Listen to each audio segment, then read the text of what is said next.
Just going to wait a couple minutes here before I start talking. This is the Independent Ceremony webinar for tonight. This is part 1 in the 5-part series.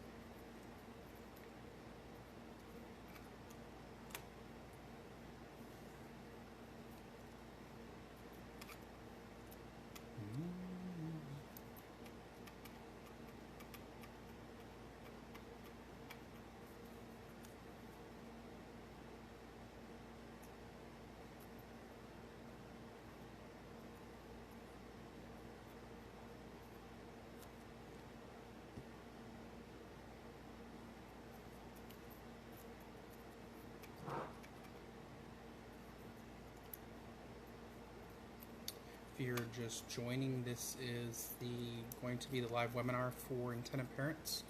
This is part 1 in a 5-part series. Again, I'm going to wait a few minutes till just probably a little bit after 7 o'clock, and then we'll start the webinar at that point in time.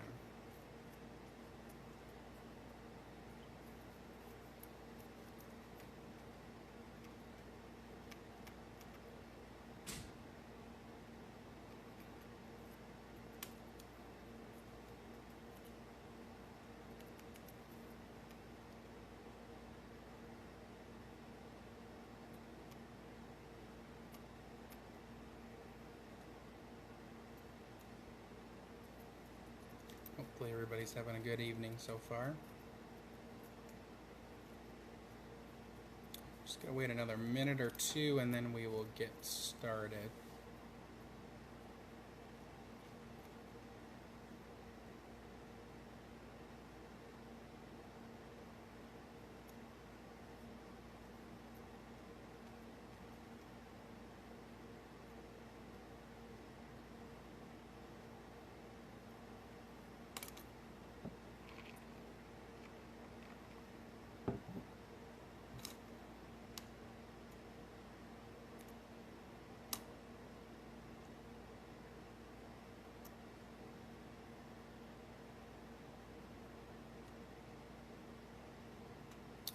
Alright, well, we will get started. My name is Justin Keppinger. I am a family formation attorney. That basically means that I specialize in surrogacy, assisted reproduction, and adoption.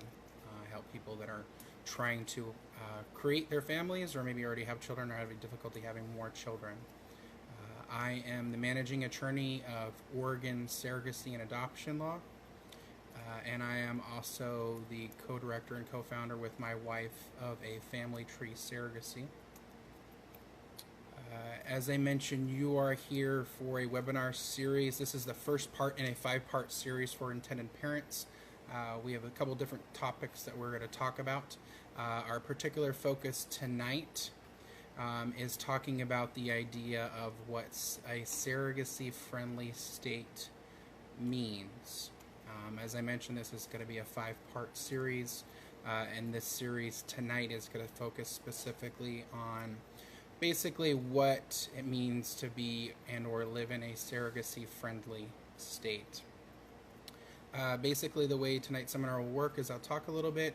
You'll feel free to ask any questions in the middle of the webinar. I'll also leave some time at the end if anybody has any specific questions at that point in time. But as I mentioned, feel free to ask any questions at any point in time. I understand that many of you have probably come here today as intended parents, either having gone through some very serious struggles and or barriers to reproduction. That struggle might have been a physical struggle, it might have been an emotional struggle, it might have been a financial struggle. It could have been a combination of all of those, which is true for most people. Maybe you've been trying for 6 months, maybe you've been trying for 6 years. A lot of people come from different walks of life and have gone through a lot of different struggles.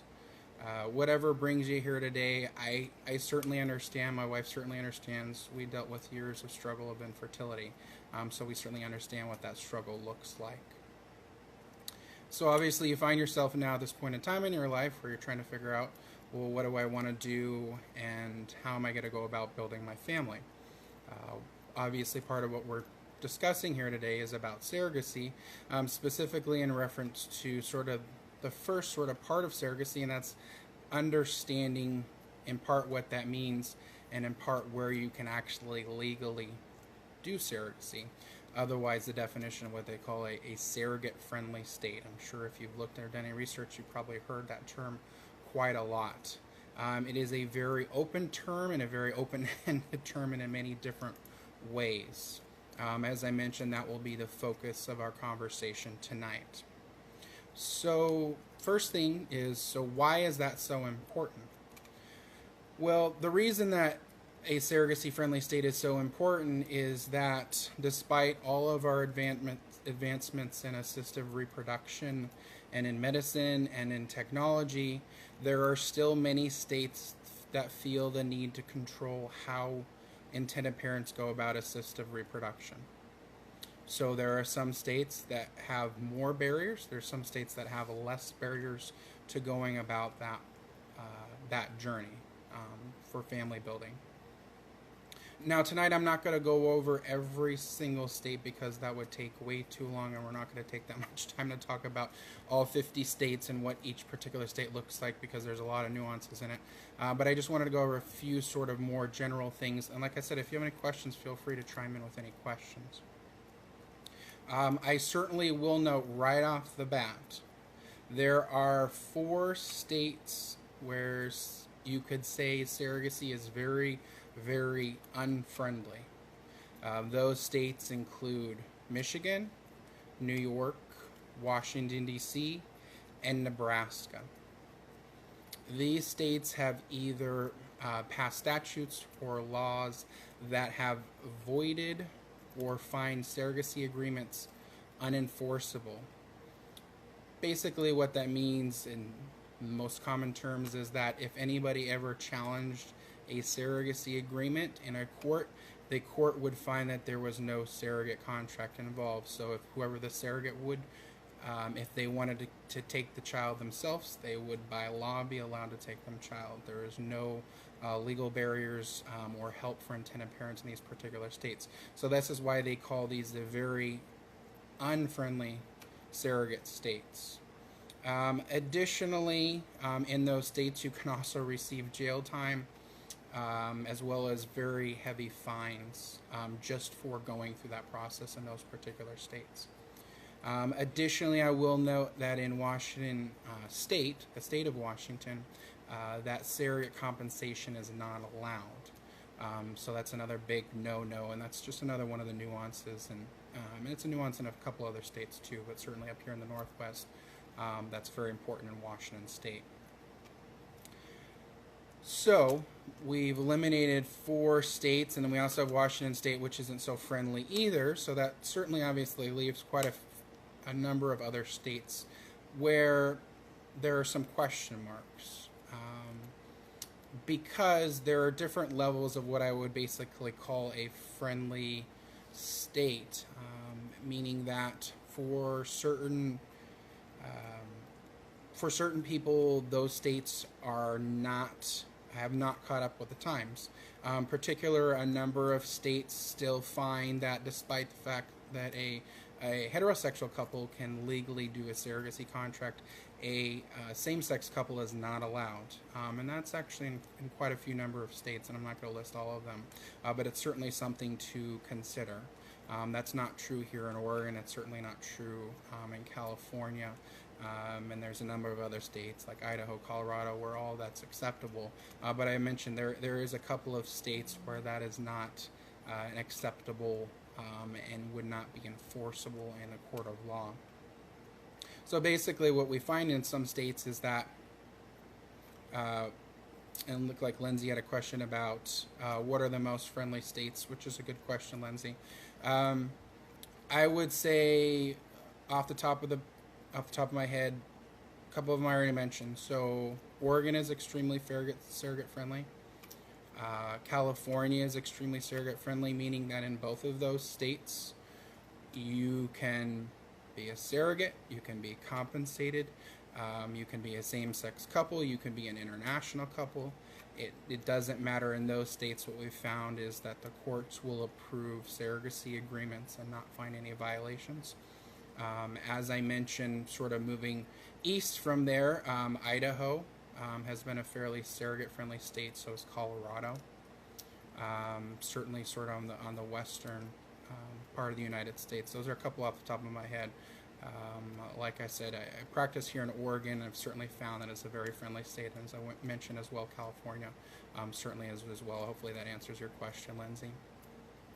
Additionally, as I just mentioned there too, beyond sort of the issues not only with being a same-sex couple as far as additional layers of unsurrogate-friendly states, there's also the issue with being an international intended parent, because based upon what country you're coming from, there are only certain states that you can work in. Again, this provides another very complicated layer as far as the process of surrogacy, but it's certainly definitely a consideration, especially if you're an international intended parent. As I mentioned, it hasn't been an issue in Oregon, hasn't been an issue in California, but there are a number of states where it does potentially become an issue for an international parent if you want to go through the surrogacy process in those particular states. So it's certainly something to look into and research. And like I said, I could go on and on, but to talk about all 50 states would take probably 24 hours just to talk about that issue in of itself. The other part of this, and certainly another really important part of what it means to be a surrogate-friendly state, is it's important to consider, well, how does that state apply to my surrogacy journey? It applies to your surrogacy journey for the surrogate. The residency of the surrogate and where the surrogate is going to give birth is where the legal formation for parentage comes from. So that's actually the most important state. Am I back right there? There we go. Sorry, I lost y'all for a second there. As I was mentioning, the consideration for a surrogacy journey as far as the surrogate-friendly state is where the surrogate is going to give birth.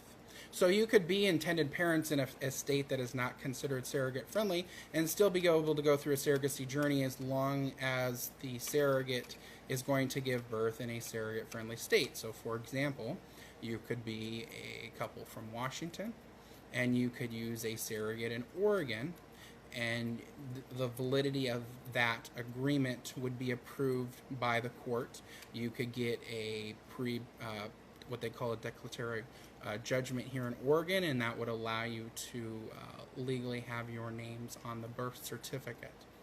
So just because you don't live in a surrogate-friendly state doesn't mean that you cannot go through the surrogacy journey. It just means that you need to specifically look to see where your surrogate you're working with, where they live and where they're planning on giving birth. So obviously part of that consideration is obviously making sure that the surrogate's not planning to move during that process, certainly not moving to a state where surrogacy is not as friendly in those particular states.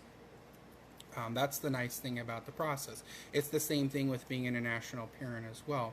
You could be an international parent, and that's why a lot of international parents come to the United States, is because surrogacy is not permitted in those countries, but it is permitted in the United States in a number of the states. Were there any other questions anybody had in reference to basically what it means to live in a surrogate-friendly state? As I mentioned, that's just the topic that we're going to cover today. Kind of as we go through the series, everything is going to get a little more complex the farther we go along, basically starting with a more sort of simple process, but the simpler steps and moving up to things that tend to be a little bit more complicated farther along, so looking at actual contracts and agreements and things to consider and things to look at in those particular things. Lindsay, looked like you had a question. Let's see, the question is, would there be a lengthy process for the intended parents to switch the baby's residence if it was born in a different state? I think if I'm understanding your question correctly, Lindsay, no. That's the thing about making sure that you're working in a surrogate friendly state, is that you can, the parents, so for example, I was giving an example of a Washington couple. So a Washington couple that could be a heterosexual same-sex couple could come to Oregon and use an Oregon surrogate, and they would be on the birth certificate because you can get a declaration for the court notifying them that they are going to be the parents, even though they're not the ones giving birth to the child. The court already knows that, so the way the birth certificate's set up is that that child is already considered their child, so therefore there's no issue with residency. That's the nice thing about the process, and that's the thing why for sure you want to make sure that you're using a surrogate in a state that is going to permit those types of options. There are other states that maybe aren't quite as, I should say, quite as lenient, meaning that there are some states, and sometimes depending on your situation, where you would end up having to do what they call a second parent adoption.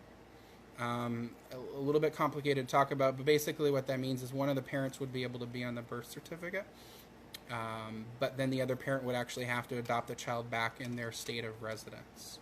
But to answer your question, no, there is not a lengthy process for switching the residency because, as I mentioned, the nice thing is that if you're working in a very surrogate-friendly state, that you don't have to wait for that because those parents are already on the birth certificate, so there's no process of actually having to do any type of adoption or anything of that nature. Hopefully that answered your question, Lindsay.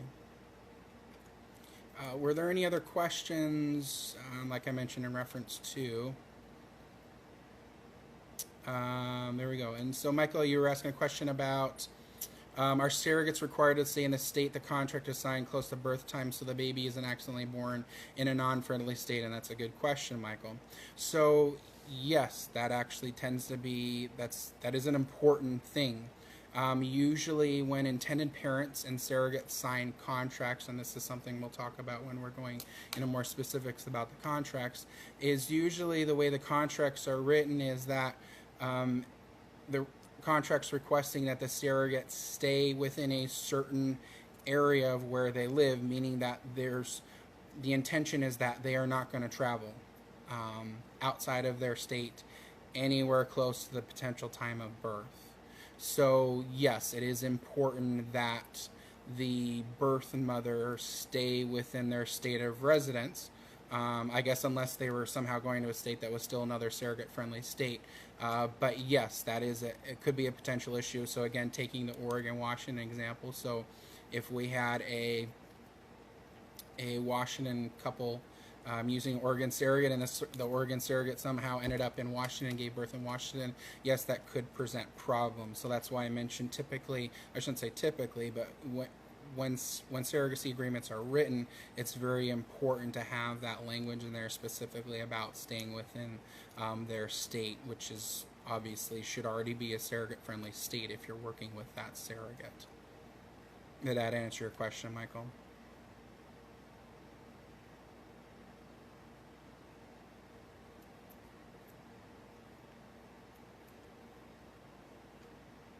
Okay, awesome.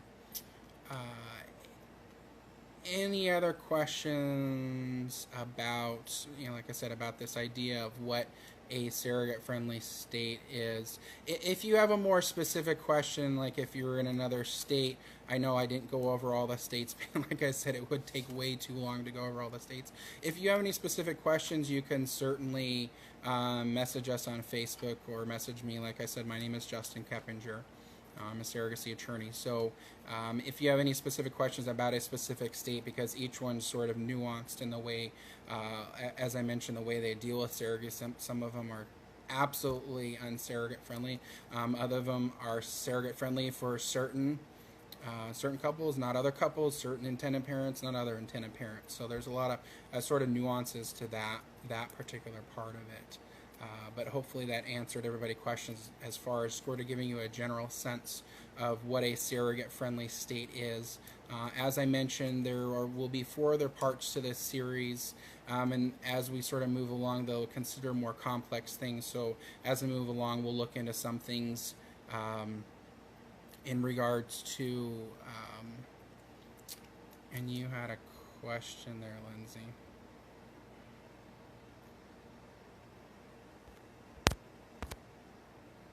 So you had asked about the clinic being out of state, which is a good question too. So if you're working with a clinic in a different state, so intended parents may be from another state and the surrogate is from a different state, oftentimes intended parents may work in a state that it's potentially not surrogate friendly.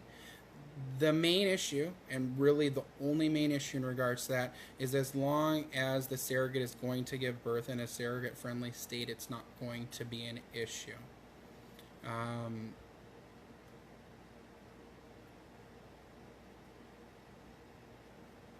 so yeah, Lindsay, as regards to if they were out of state, it wouldn't make a difference as far as the legality of it. So, for example, um, you could work in a clinic in a state that is not considered surrogate friendly, and that would be acceptable as long as you're not giving the surrogate mother is not giving birth there. But actually, what you'll find is a lot of times in states that aren't surrogate friendly, there actually usually aren't a lot of fertility clinics in those states. There actually tends to be less fertility clinics in those states. Not that there still aren't fertility clinics in those states. But as I mentioned, really the only important part is as long as the child is being born in a state that's surrogate friendly, it doesn't matter where the surrogate has to go for the clinic. So, for example, the clinic could be in New York, and the surrogate may have to fly back to New York because that's where the intended parents they were doing as far as their fertility process, creating the embryo. That's fine, even though in New York you're not technically can't be a surrogate in New York. You can still go through that process there as far as a surrogate, as long as the child is not planning to be born in New York.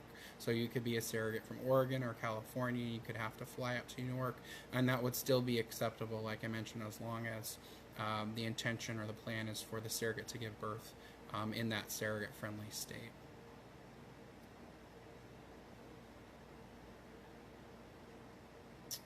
Any other questions?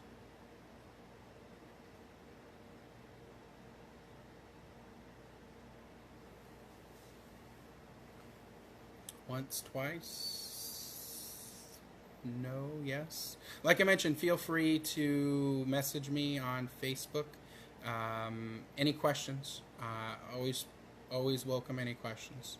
Always glad to answer any questions. Like I said, if you're dealing with a specific situation or a particular state and you're just sort of curious to find out about it, I would gladly offer you some advice or information in regards to that. Hopefully, everybody got some information out of this. As I mentioned, the only thing that most important thing that I want anybody to take out of this is that make sure that you're dealing with a state that is for your situation surrogate friendly. If there's anything else to take out of today's series, take away that. And I look forward to seeing all of you next week. Feel free to follow us on Facebook. You'll be notified about the upcoming event, which will be next Thursday, same time. Look forward to seeing you all then. Thank you very much. Have a good evening.